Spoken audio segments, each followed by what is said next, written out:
you don't know how to act, or your actions aren't working, and so the world is presenting itself as something that's chaotic. It's not just psychological. The chaos is a weird intermingling of the chaotic world and the chaotic self. I mean, that's what happens when you get unemployed. It's like, it's devastating, right? It's devastating to people. And you could say, well, that's psychological. It's like, well, yeah, but they're unemployed.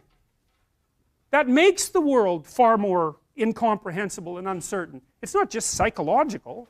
It's psychological, and that's bad, but it's also real, and that's even worse. And then those two things can spiral, which they often do, because, you know, if you don't set your expectations properly for a job search and assume that you're going to get 49 rejections for every interview, which you really need to know, because if you get 49 rejections, it's not because you're useless, it's because the baseline for rejection is 98%. And that's okay, because the base rate for rejection for everything is 98%, no matter what you do.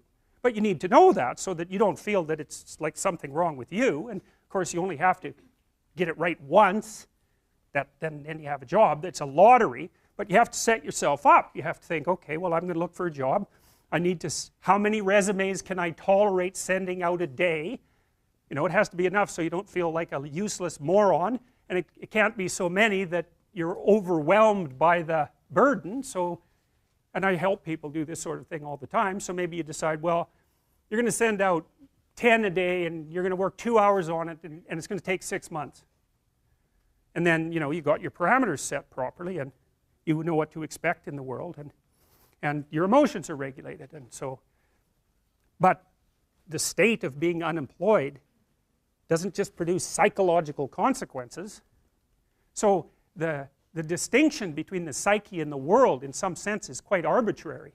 And the psychoanalysts, I think, err too much on the side of the subject. They tend to think that too much of you is inside of you, and too little of you is outside of you. And part of the reason I believe that is because of my clinical experience. I love the psychoanalysts, man.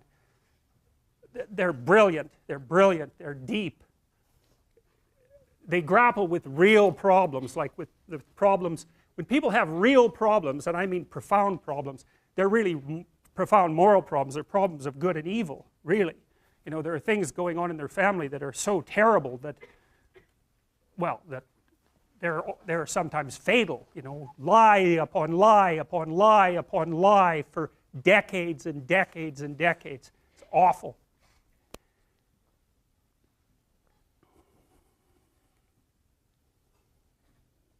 And that's not exactly inside them. It's out there in the world.